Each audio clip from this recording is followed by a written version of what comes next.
Hey, good afternoon, everybody, and welcome to another episode of the McShin Foundation's award-winning recovery podcast, Get in the Herd.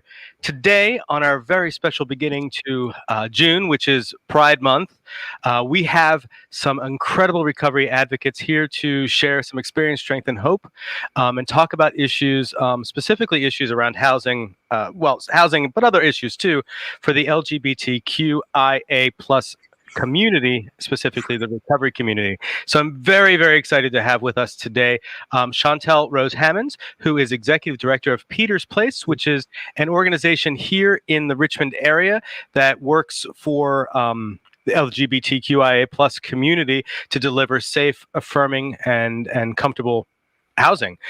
We also have Sazha Alexandra Ramos, excuse me. I knew I was going to trip over the first part.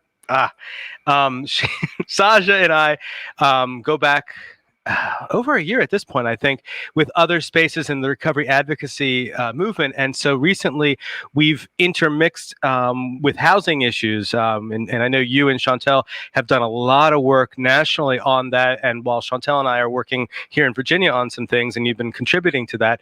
So I want to welcome you both and say how just excited I am to have you here in this space.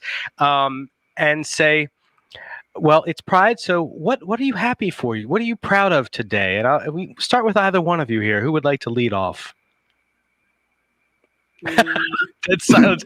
I guess I could go. What am I happy and proud about? Well, I'm proud to be a Black trans woman, and to be open about that and live openly about myself and my truth and who I am, and to fully embrace that in my life and in my recovery. That's awesome. That's awesome.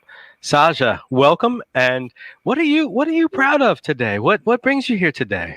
Thank you so much. It's great to be here in this space with Chantel. She's become my friend throughout this work, and with you too, Nathan. I'm already feeling like this is going to be a fun conversation. Sparkly stuff behind me, and I'm happy about that. Yeah, I love it. I have something sparkly over there too. I want to grab it, but I'll save it for later. Today, I just want to say I want to really kind of honor Chantel's work in the sense that she wrote this post earlier this morning of organizations doing performative work. And of course, like June 1st, like everyone's going to like write their posts, they're going to like do their thing, right? But like, where's the change, right? So I just want to say I'm like deeply, deeply proud of Chantel, like, because to constantly be the person to like, you guys aren't doing this and you guys aren't doing this, like publicly, like it takes a lot of like work and emotional labor. And like every morning, like I see her doing something and I'm just like, you know what, like everybody needs a little bit more of this. Yeah. Yeah, that I didn't read your post, Chantel. Do you mind sharing that? Yeah. I'm sorry to put you on the spot. Yeah, I'll kind of paraphrase it. It was pretty much saying that, can I cuss? Yeah, everything except for the F word. Okay. Well. Yeah, I know. Well, John and I struggle with that one a lot. I wanted to make sure because that was like the first word that was going to come out with the F word. But okay, so I pretty much said that, like, I'm just this Pride Month. I don't want to see organizations or hear from organizations or people blast like how much they support this community or make a bunch of posts about Pride Month when you're constantly hurting us throughout the year. You're not supporting us throughout the year, but for this month to make for your image that you want to blast that you support the LGBTQIA plus community instead of writing performative posts. How about you take the time to celebrate this month by doing some internal work to make sure that we don't have to be harmed and hurt every time we sit in your space? Yeah, that's very well said. I don't know if the two of you know a little bit of my story. I'm a proud gay man. And I'm in this recovery space, and thanks.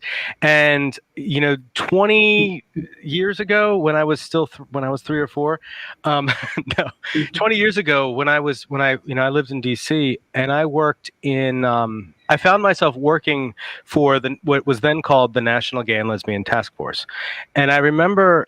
I'd kind of fallen into a clerical job, and I found a niche, but my advocacy was was lacking, really, to be, I don't think was born to it at that moment. I found acceptance, through a bottle and through powders.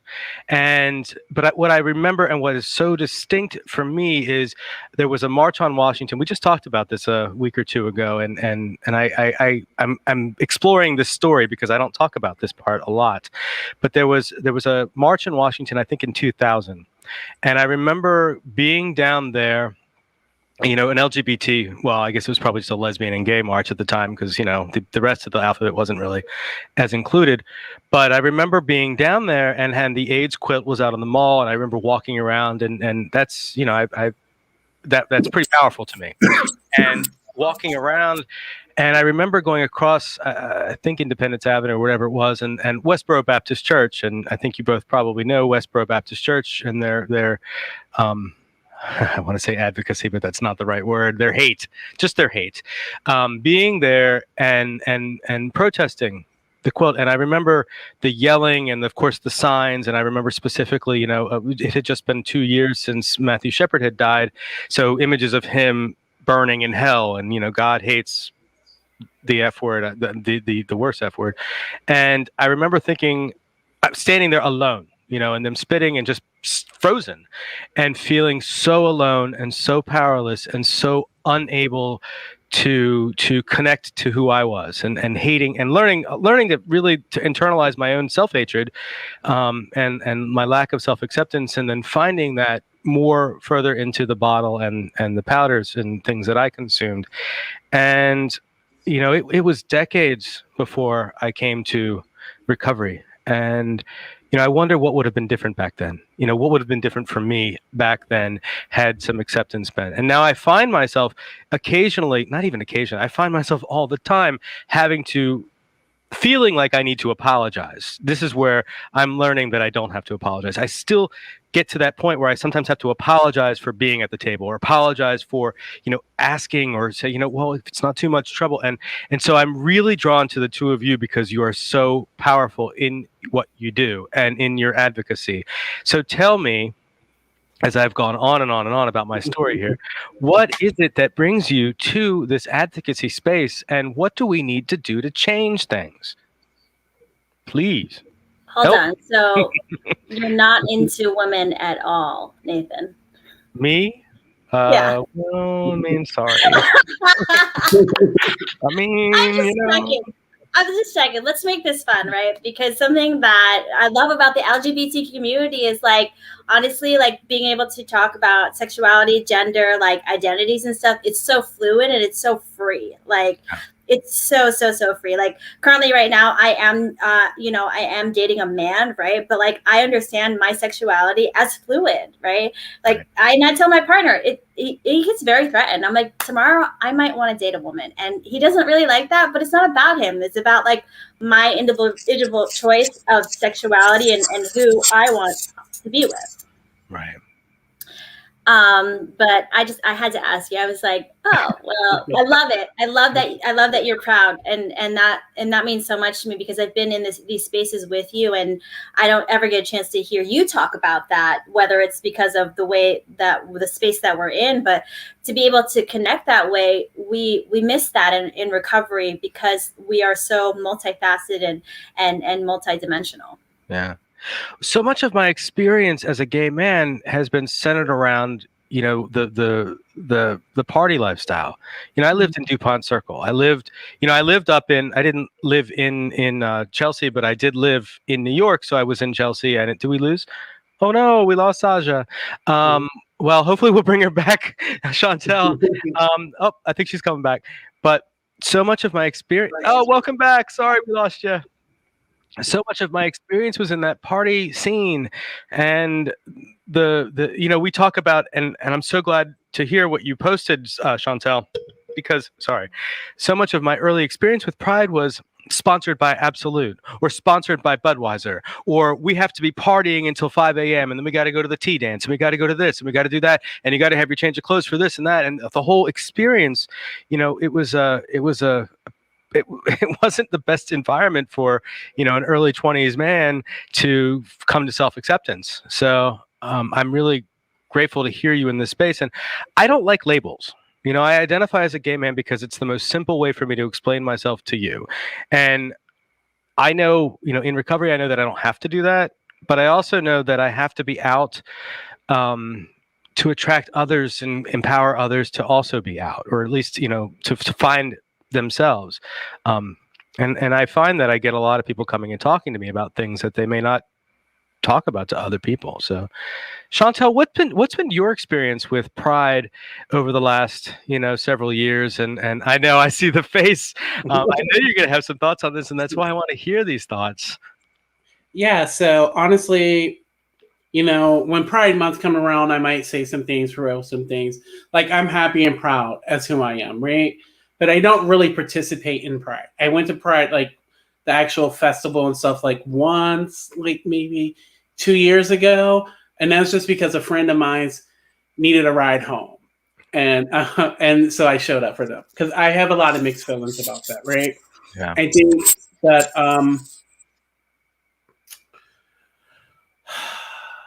I'm trying to make sure I don't cuss. That's why I'm talking, because if you know me, there's going to be some cuss words that come out.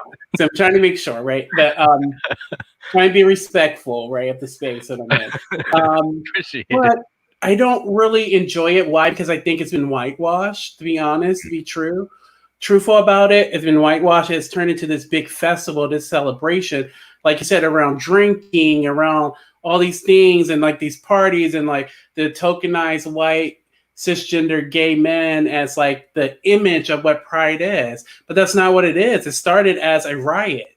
Yeah. It started as a riot that Black and brown, specifically Black and brown trans women of color, advocating for their rights against police brutality. It started as a riot, and it got stolen from them to make it into this big celebration. And it's okay to celebrate, but I think we forget the social justice part of it. I think we forget about advocating and including and protecting the people who stood up for this movement, right? Because it became the gay rights movement, excluding trans folks. All trans folks are not gay. Some are. But when they talk about the gay rights movement, they're not talking about trans folks. They're talking about the cisgender gay white men.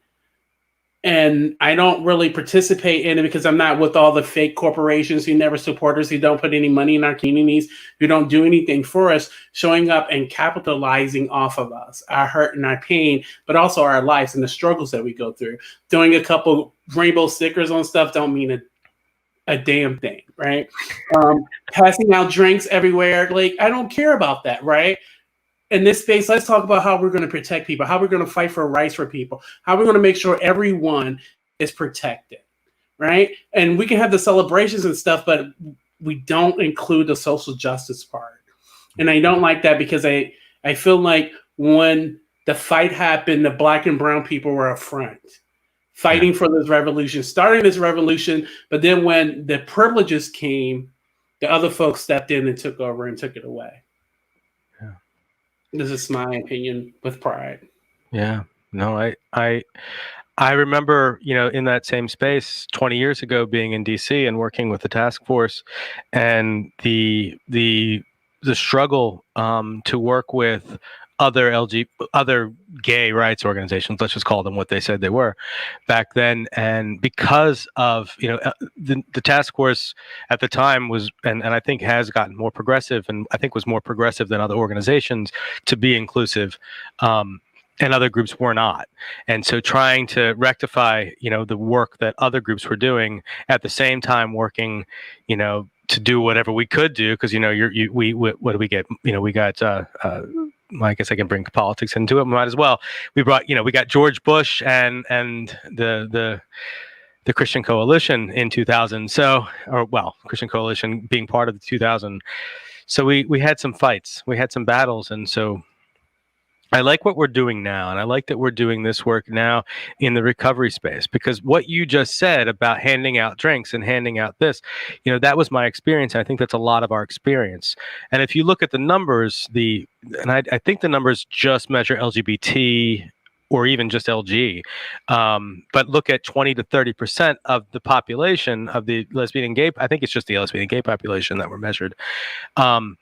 and looking at 20 to 30% of those individuals as having a substance use disorder versus 9% in the general population.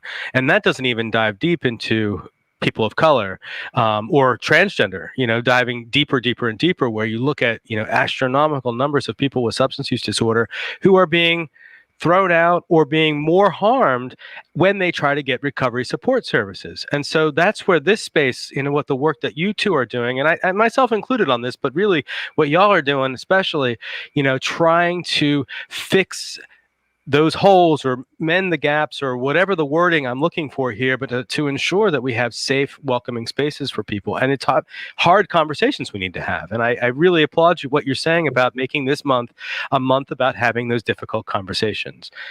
I'll be very honest, me sitting here right now having this conversation is not the most comfortable thing in the world. Right. And anytime I talk about my recovery, regardless of whether I put the gay spin or whatever on it, it's like I'm still putting myself out. And I know there's an opportunity for hate to come at me. And I've seen it. I've posted, we've put petitions together for LGBTQ housing, QIA housing. And I've seen putting it on recovery pages where people have said, what do they need, or this or that and the other. In fact, I just said something in the hall and I heard somebody say a sideways thing about that. And I'm like, everywhere. So what do you say to what I'm saying right here, Sazha? What do you think about what I'm saying? I'm like, someone's trying to comfort you, like, let them comfort me, and like let's like see about that, like, and like I'm from Jersey, right? Like, so I have that like part of me like where I can get a little scrappy, but like I don't fight today, right? And no one's fighting, but I just, like, it's so like this world and this time on this earth is so short, right? And it's like, if you're not spending your time creating and elevating, like, and you're like here to like put people down and like say negative things, like that's not even in my like purview like these days. Yes, it happens, but I just like being able to step up as a leader, like you're always going to get that. 30% of people are going to hate you, 30% of people are going to love you, and 30% of people don't care, right? So it's like, it infuriates me when I hear that people want to be more themselves in whatever space, but they can't because of what other people think. Because it hurts me, like, because I know what it's like, and I'm between Chantel and I'm sure we get a ton of backlash. And like, speaking like about these like hard conversations, like we had over like 95 registrants, and we did have a small hiccup of time, and we had people at the national level in the recovery housing space join us. But when it came to like showing up and actually having the conversation, they didn't show up, right? So it's like, my recovery has taught me to hold people accountable, and also like for me to be transparent, like, and it's humbled the F out of me that I have had to like say I'm sorry or say like, oh, that wasn't right. But like, that's the kind of recovery leadership like we need in these spaces. And I'm not the expert in recovery. I'm not the expert in LGBTQ. I'm just here to like show people like, okay, there's a whole other side that we're missing, and like, let's start opening our eyes to that. Yeah, I appreciate that. One of the most powerful conversations I've had in the last year was a conversation I had with you, Chantel, on New Year's Day. This most recent New Year's, I think it was New Year's Day or New Year's Eve, and you called me, and in my head I was thinking, oh great, what am I going to get bitched at for? And because we'd had many conversations, and I think my willingness, my open-mindedness, was lacking. And I really appreciated the call because I think it's really opened up our relationship. Like I am in awe of your fierce work that you do. I really am. Your powerful voice and what you say, and it's fearless and fierce. There's probably some really good words to describe you. I think you probably hear them a lot, and I hope you do, and I hope you believe them too. Because that conversation really, I was probably crying when you were talking to me, or I probably did. I know I did afterwards. And, I hope that's opened up because, I'm still struggling with my own acceptance. And, I'm a cis man who lives in this white body. And I'm 40, probably 45 in 2 weeks. I'm a little pudgy, excitement for me is going home and watching an Agatha Christie mystery at night. So my life is I'm settling into middle age at this point, and still recognizing that I have a lot of internal acceptance that I'm still working on a daily basis. And so, really grateful to have made a better acquaintance with you, and I hope become friends more and more with you on that. So let's talk about the recovery housing work. We've mentioned this a couple times, the policy initiative or policy work that you guys, folks, put together last week. Talk about that and why that's important, because can't just anybody live in any house and just come in and whatever. People need recovery, right? Right, definitely. That was sarcasm, by the way. Yeah. So it's important to me to have this training. I want to say this first because as a person who has lived in recovery housing, but also as a person who has managed a recovery house, right? I know the hurt and the pain that is caused in these spaces when people are not educated, but also when there's no support or no one to protect me when this hurt and pain happens. But also I have been that person who had allowed it to happen and not know how to handle it and doing things. What really got me interested about doing this work, well, there was a lot of things, but I remember probably like 3 years ago, I said I wanted to open up a house for LGBTQIA plus people. And the reasons has changed since then. But then I was like, I want to open this house because I had a person that was living in a recovery house that I was managing that was non-binary. And and I didn't know how to support them, to be honest. I didn't know how to support them. Some of the things that were said, and I didn't correct people from not using the correct pronouns and things like that. And I was like, and they were using pronouns that didn't match the pronouns that this person used. But like in my mind, I justified it as like, well, at least they're not using the pronouns connected to their sex assigned at birth. So it's not that harmful, but it is harmful, right?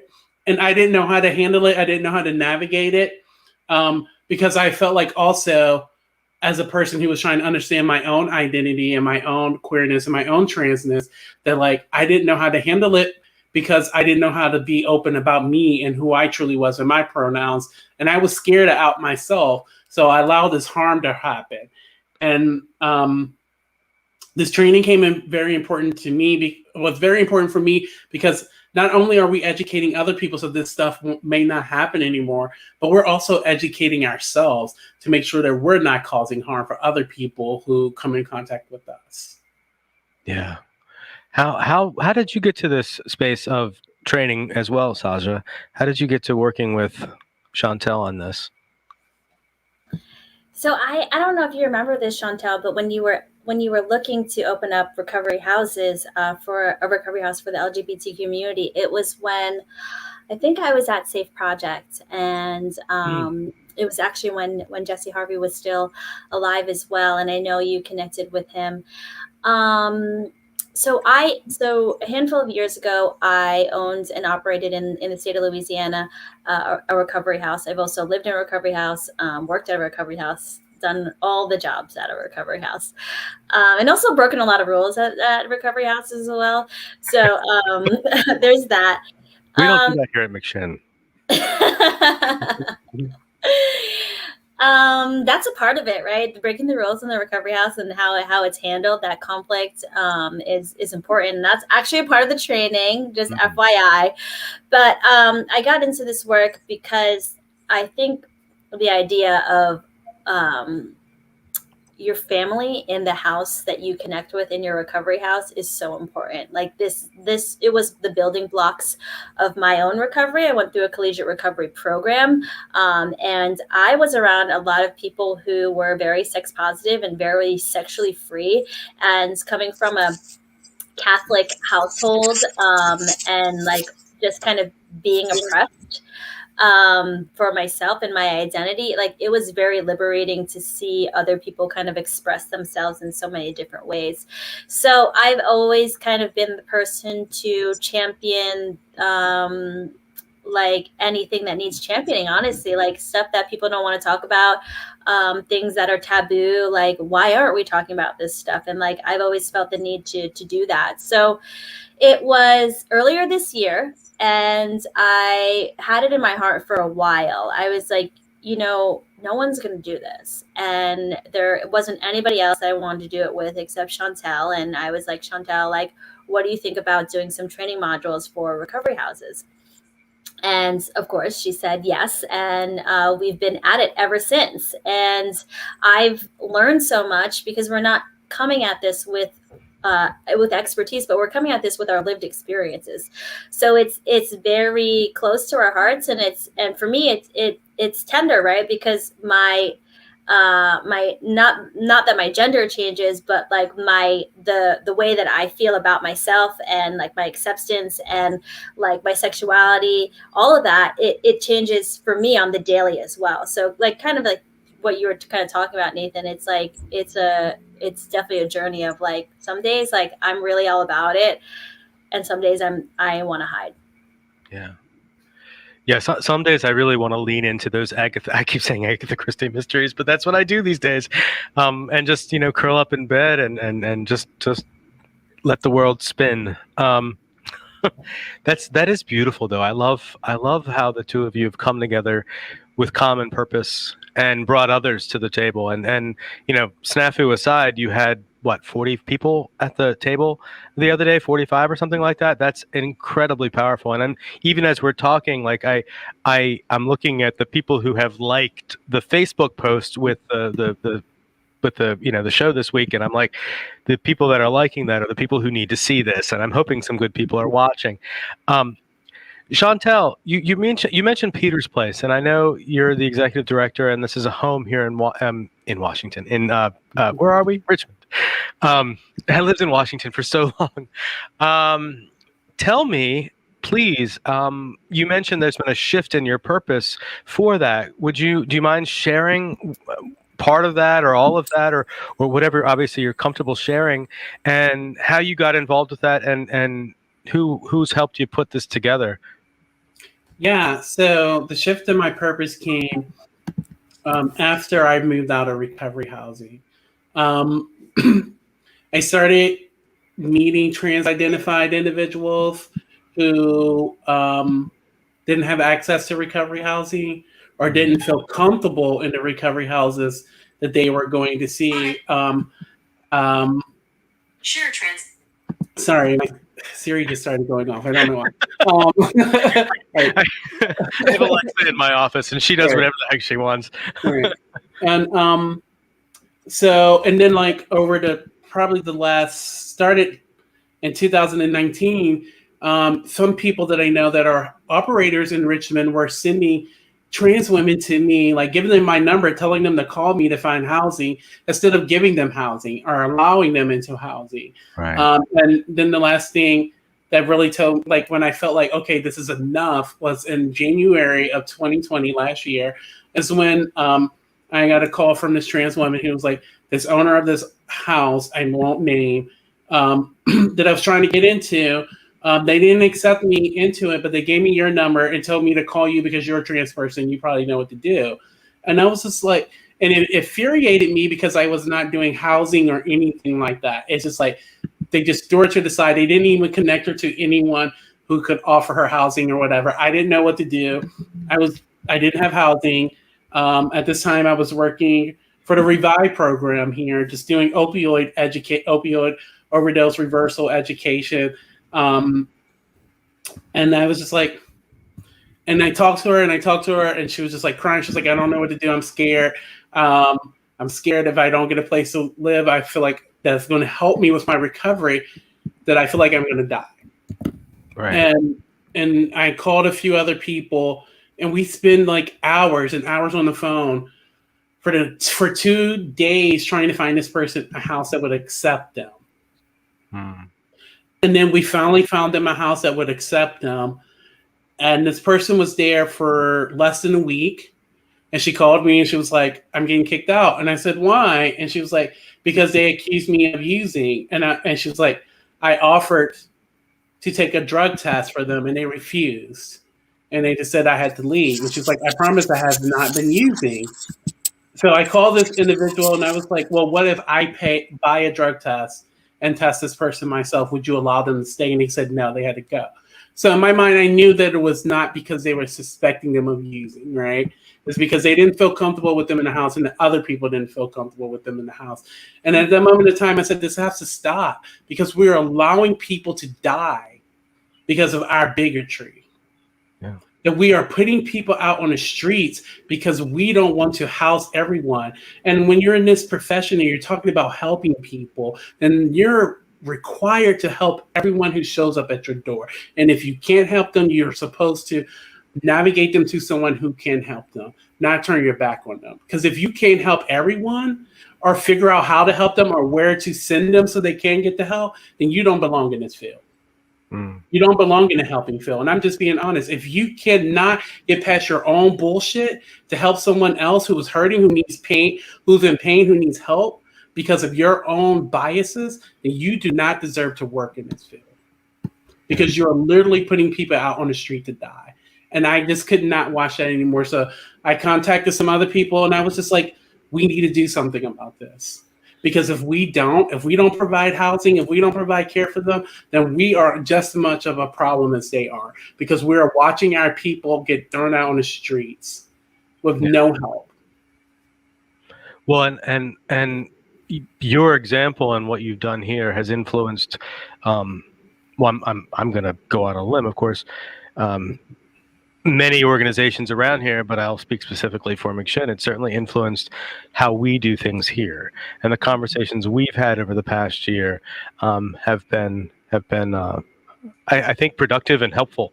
I think just like what you said, essentially what I'm hearing from what you said is meeting people where they are. I mean, that's what we keep talking about everywhere we go with all the training that we do for recovery advocacy. As people in recovery, you help people, you meet them where they are, and we help find the resources and navigate them to the resources. So, Sazha, your organization, executive director of the Recovery Organization Resources. Did I say that right? Recovery Organization Resources. You do a lot. Looking at this earlier, you do a lot. And I see the spiritual healing side of what you do. And in fact, I'm a little bummed I haven't really talked to you more over the last year because I really admire what you're doing, for the recovery community.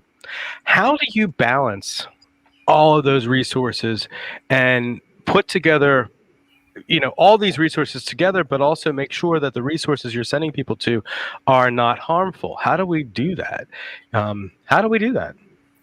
Yeah, so a lot of it is it's all of it's a work in progress all the time, and a part of me, ROAR, Recovery Organization Resources, like being responsible to the resources is also like informing the person that's seeking, like, do the best you can to find out what you need, right? So there's these two aspects of it. It's like, how do I, as someone that's seeking for a resource, how do I become the best informed kind of person for my own kind of needs, right? And that's what I tell people who are navigating recovery housing as well. It's like, what questions do you need to ask so that when you go to that recovery house, you're going to get what you need. And sometimes we don't get what we need even when we ask the right questions, right?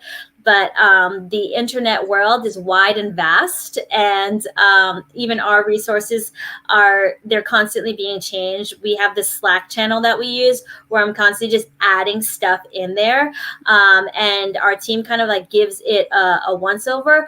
But again, there's just so much information out there that we can't essentially know what's truly out there. So I really encourage everyone to do the best that they can to do their digging, especially going into a recovery house, because I was just talking about this in the rooms yesterday. It's like, I would want to know if my recovery house operator was not in recovery. Yeah, that's basic and huge, but I'm seeing a lot of recovery houses pop up of not folks not in recovery, or like they say they're LGBTQ house. And so how are they identifying in the community? Are they an ally providing an inclusive community? Are they in the LGBTQ community? Like, are they in recovery? So it's really challenging to navigate all the information out there. So doing the best to just kind of read through, ask good questions, and don't be afraid to ask questions. Yeah. I appreciate that. I appreciate the work that you do. Tell us more about, if you don't mind. I know that you do a lot of yoga and other meditation, and I think you even have a class that you do online. I think twice a week or something. Every other Monday. Every other Monday. Oh, okay, twice a month. I'm sorry. What does that do, and what does that do for your recovery? And actually, by the way, I don't know if we've said this at the top of the show, but all three of us are people in recovery. You know, I'm a person in recovery from a substance use disorder, and so how? I'll ask you that, but then I want to ask this question to both of you: how do we balance the work that we do with our own recovery? How do we keep it separate but also together? And it's a question I ask everybody in this field. How do you do that? What do you do? So please tell me about what you do, that meditation and yoga. Yes, absolutely. Thank you so much, Nathan. It's a huge part of my life and my recovery, and just really started to step out into it in this last year. So I am not currently a part of any 12-step program. I have ebbed and flowed out of the last 6 years of my recovery, from working with a sponsor, going into different meetings and stuff, but it hasn't really resonated for me in a while. And in the third year of my recovery, I found Kundalini yoga, which is different than any other kind of yoga. It's the yoga of consciousness.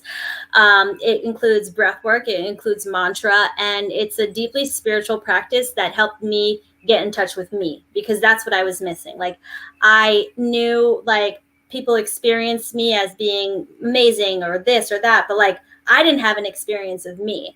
And it's truly changed my recovery.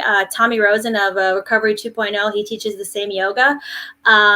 He also actually wanted to come recruit me to Recovery 2.0, but I said, no, thank you, Tommy Rosen, because I wanted to do my own thing, right? And that's why I teach it to people. It's for people who are looking for just a new kind of inclusive kind of community. I'm a person that also has gone on different pathways to recovery. So because I've practiced it, I feel like I can hold that energy. So if someone comes to me and is like, oh, Sazha, I'm doing XYZ, or I'm harm reduction, or I'm on MAT, or I'm da-da-da-da, I'm like, great, you're welcome here, because I've done that too, you know? And that makes it a place where people feel welcome, and we don't want them to feel isolated. So I teach every other Monday for a class called Rama Recovery. It's a global wellness platform of over 5 million viewers and over 100,000 subscribers. Yeah. I was just in New York City yesterday, and I was in front of, I would say it's like 50 people in New York City, and streaming live. And I talk about the energy of recovery, right? And it's kind of, you know, this part of myself I've had trouble accepting as well, because when people hear you start talking about energy and like all this kind of other stuff, it's like immediately people are like, oh, you're crazy, or like, oh, you're this, like, oh, something's wrong with you. Like, I've definitely struggled with my mental illness, but I can't tell you that how much like I believe in like the vibes, right? And it's so funny because me and Chantel will be like, vibe check, how did you feel about that, you know? And it's like, we're kind of on this level of like, you know, when you get into recovery, you have this sensitivity that's like, oh wow, like you don't, you know, you can have your own experience, but people put off bad energy sometimes, and you can feel it from, the science says, actually 9 feet away. That's how big your aura is. So it's why I practice this. I also do sessions with women in recovery who are working on their addictions. I bring in the astrology. I've been reading astrology for over 15 plus years. And honestly, it's the way that I speak to people. And these kind of lenses of the way that I see the world in recovery, I haven't showed people before because I've always been afraid of being criticized. But I can't tell you how much this has helped me. And honestly, my last sponsor, she was in NA. She also practiced the same yoga, and she loved astrology. And like, she kind of like paved the way for me as a woman over 25 years, and just kind of showing me like, I can have all of this in my recovery. So it's a lot of fun stuff, and I really enjoy it. That's wonderful. Chantel, what do you do for your recovery, and how do you keep? We've had Chantel and I've had some off camera conversations about this. How do you maintain your recovery and do the advocacy work that you do? So the first thing is that I know that my work is not my recovery. And that's the first thing I have to acknowledge. And when I first started doing peer support, I can't remember who exactly told me this, but someone told me, it was like, this is not your recovery. This cannot be your recovery. A lot of people slip up because they start thinking that, like, I'm working in this field, I'm doing this, I'm hosting meetings, I'm doing meetings, I'm facilitating groups and stuff, and this is enough for me. That that's not my recovery, but that's my work. That my recovery is separate from that. And I've always kept that with me, that like this is work for me. This is work when I'm over here. Yes, I can help people. And yes, it kind of helps my recovery in some aspect, but I need to remember that I have to do the work outside of this, right? That I need to, whatever that means to me, that I have to do something for myself, that my recovery is not my work, and that I'm not truly working on myself if I'm considering my self-work to be just like focusing on other people all the time. So what I do for myself is, like, I go to some meetings. I'm very fluent in what I do and what type of meetings. I used to be hardcore 12-step, and only 12 steps is the only way, and all these things. And then like that's changed over time. Like I was that person that, like, if you didn't do 12 steps, like, you're not doing recovery right. And then, like, out of nowhere, I just started realizing that that's not true, but that's also not true for me. So I started. So for me, a big part of my recovery is therapy and things like that.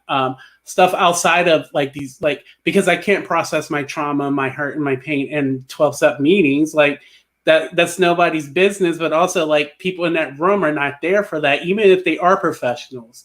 They're not there to help me process my trauma for real. And most of them don't have the training to actually do that. So with me was finding things that really helped me grow as a person. I still do meetings sometimes, not as much as I do. I have a sponsor, but what helped me was finding a sponsor who wasn't these traditional sponsors, right? Who, like, we worked through our program of recovery different. They are a queer trans Black person, which is like was a relief. And I needed that, so they understand all my things and the things that I talk about, and my disconnect from 12-step recovery that came after I came out as being a trans-identified person and all that stuff. But also how I disconnect myself from my work is that I don't go to meetings with my residents. I keep that space because that space is for me. Every now and then I'll tell them, like, yes, I might. When I feel comfortable going to an in-person meeting, I might take you to an in-person meeting. But I know if I do that, then I'm working at that moment in time, that this is not for me, because I need that separation between me and them. I don't truly talk about what I do for my recovery with them, because it's not about me when I'm working with them. It's about them at that moment of time. If something is helpful, if it's truly helpful to help them in their process, that I will share it. But I don't go too much into my stuff or like what drugs I used and all that. Like, that's not important in this moment of time. So I keep my recovery separate from my professional life, and I definitely keep my personal life completely separate. And you don't even mention my personal life.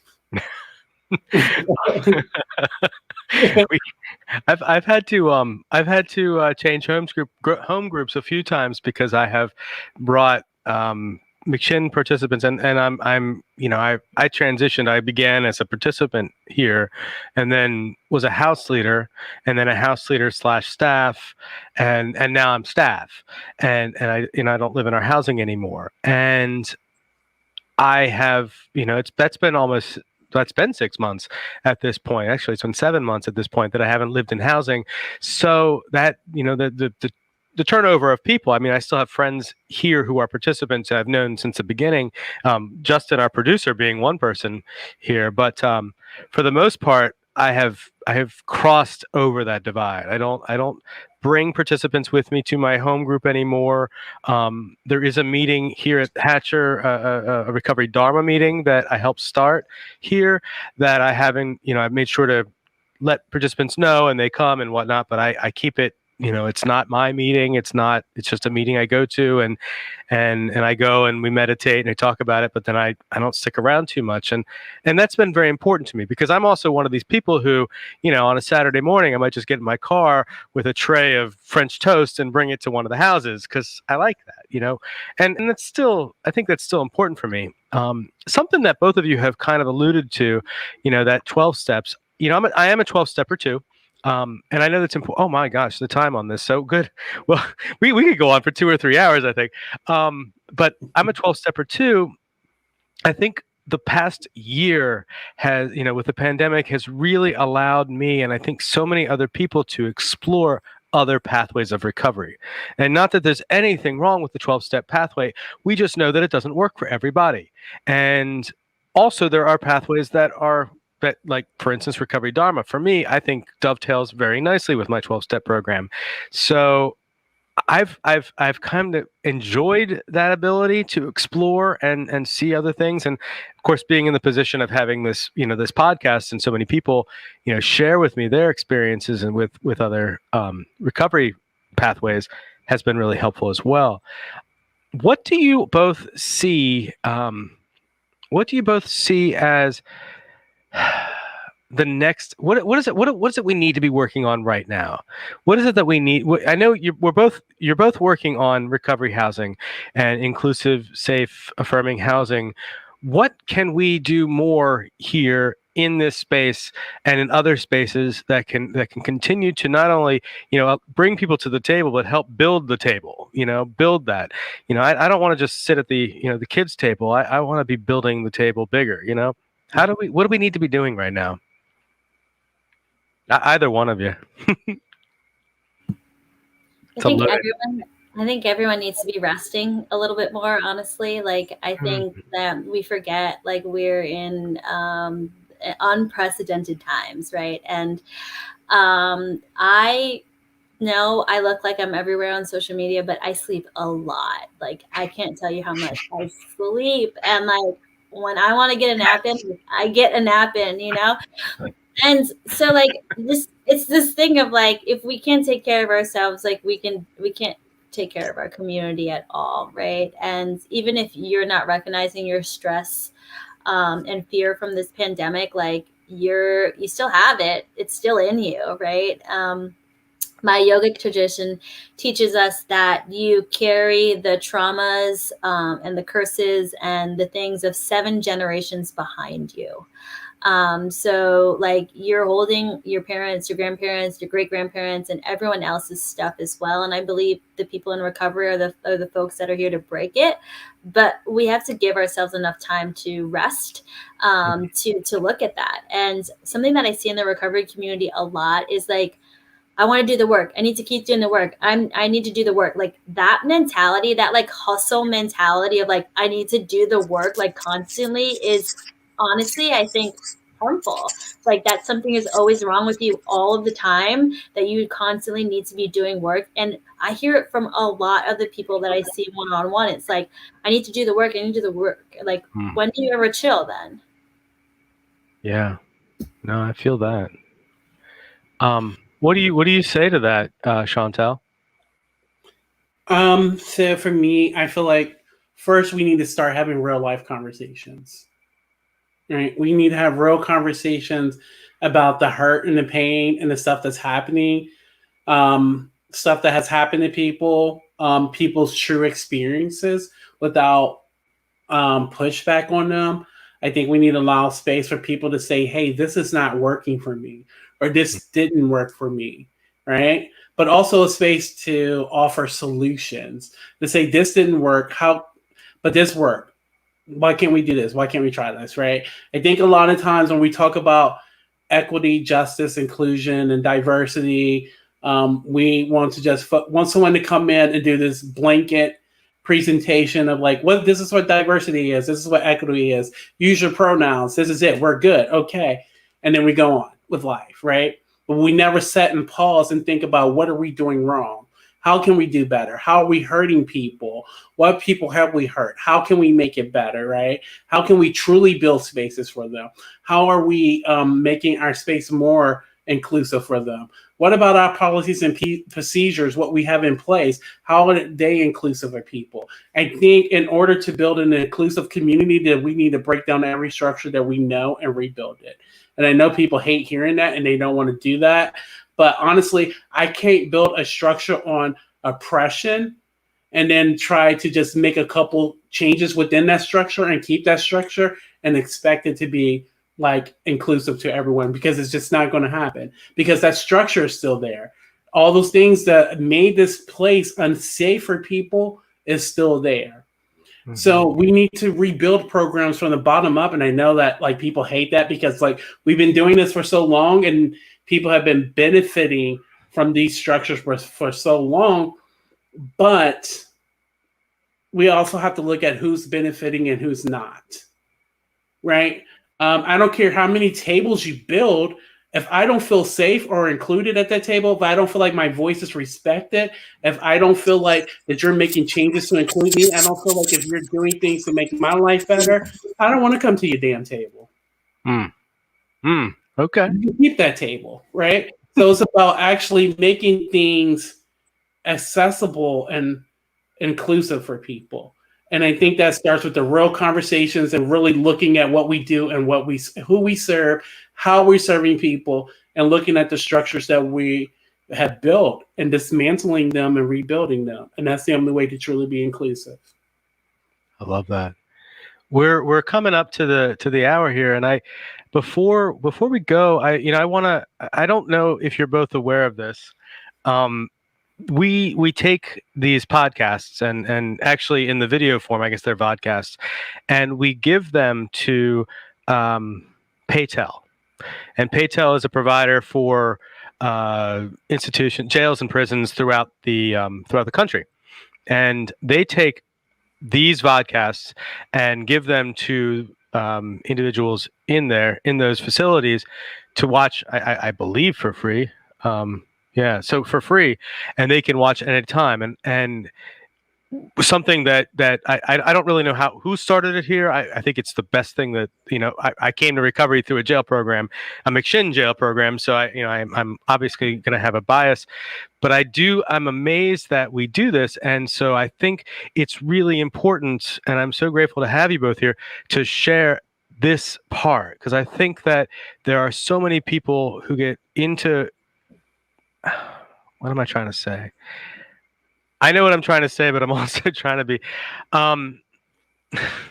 I think there are so many people still struggling. I think acceptance is the spiritual principle behind the first step in one of the 12-step fellowships. Some people will say honesty, but I think acceptance is the older one. Regardless, acceptance being a principle, a spiritual principle. And I know for me, I came out of the closet when I was 20 years old. It wasn't until I was like 41, 42, and even still I struggle with it, that I recognized just how difficult, how much self-acceptance I hadn't gotten into, how much that was stopping me from going forward with my life, and how much it still prevents me from going forward with my life, and how it prevents me from advocating for myself. I'm a recovery advocate. Like, my profession is recovery advocacy, and I can fight for Justin, I can fight for Sazha, I can fight for Chantel, and for Nathan. My laptop was dead for a month before I said something a few years ago. So anyway, I think that adding our voices here, by being out and proud, by being able to share our experiences and to bringing that, what, we don't have it figured out, but we're working on figuring it out, and we're getting into those spaces. I think that's really an important message that we're sharing with those individuals who are incarcerated right now. And I appreciate that, because I know that over the next couple of weeks, we have a lot of guests who, either by coincidence or by me actually asking them, are going to be sharing a viewpoint from the LGBTQIA plus community. So thank you for that. Any last words, thoughts, yells, shout outs that you want to put? Have I forgotten to ask about anything that you want to include, Sazha? Yes, I will. I just want to say, to the people that listen in the future, and even to all of us here now, I've recently kind of just been diving into my own kind of stuff around acceptance as well. And like, no matter if like your parents didn't even get to say it to you, or if they end up saying it to you anyway, or someone in your life that you need to say it to you, like all it matters is like that I accept myself. Right. Because I'm the one that goes to sleep at night and has to deal with my like stuff. Like, and that's what recovery is. Like, I get to accept myself. Right. And like I told you, some days I hide, like, and I'm like, ooh, I said that on camera today. Like, that was rough. But like, I can laugh about it today. So I just want to say that for all our future and now listeners, and then also, Chantel, you want to plug our training? No, you can. Go ahead. All right. So our next National Recovery Housing Listening Session for the LGBTQ community is June 24th at 6 p.m. Nathan, of course, we'd love to have you. You were a great voice on there.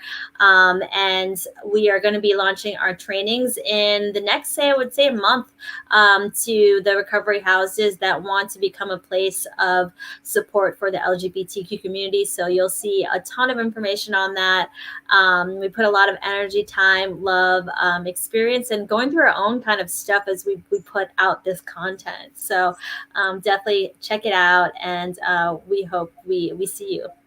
Do you have a website, a link, something? If I can quickly get it up here on the. Do you have something that? I'll share with you right now. Awesome. Well, while you get that together, Chantel, do you have any closing thoughts? Any last words of wisdom? Shout outs? Yeah. My last thoughts was so you brought up the jail program, right? My last thought was, I just wanted to say that people who use substances don't deserve to go to jail. They need treatment, and jail programs work, but no one should be locked in jail because they have a disease of addiction. They need treatment instead of jail. Let's do some diversion programs and divert people from locking people up because they have a substance use disorder, and get them actual treatment. Awesome message. That's the link and everything? Oh, you're awesome, Justin. Thank you. I think so. We've got that scrolling right now through, and I believe that you've got a link there. So if you want to look at that at the next training and be a part of that, please. I'm certainly going to sign on myself for that. Thank you, Chantel. Thank you, Sazha. I really could go on for another 2 hours at least with you two of you. I love you both, and I'm really grateful to have had you together in this space with us. So thank you so much. Justin, thank you for being an amazing producer as always. And to everyone listening, participating today, there were a couple comments, a couple people I think that went through and just saying hello and saying, somebody said yes, Johnny Fab, if you know Johnny Fab. I think we all know Johnny. But thank you all, and look forward to having a really robust conversation around these issues and to continuing the fight with both of you in our corners. So thanks again, everybody. We'll see you tomorrow. Tomorrow, Dixie and Joyce have a wonderful woman with long-term recovery. She's going to come in and share her experience, strength, and hope with y'all and have a good conversation right here in this space. And then, of course, on Wednesday, we have somebody from, and this is kind of funny, this ties along with Montana Recovery Advocacy Project, and you think, what? Layla, I'm not going to pronounce her name correctly, so I'm just going to leave it at that. Layla's going to be here from Montana, but she's also originally from Montana, but she spent a lot of time in Virginia and a couple other places. And she knows the recovery. She's in recovery. She knows the recovery movement. She's doing some amazing work in Montana. She's done some amazing work in Virginia. And she's going to come share her message and share what she's doing and bring to us, I guess, a twist from Montana. So look forward to seeing you in the next couple of days. Thank y'all and goodbye. Thank you.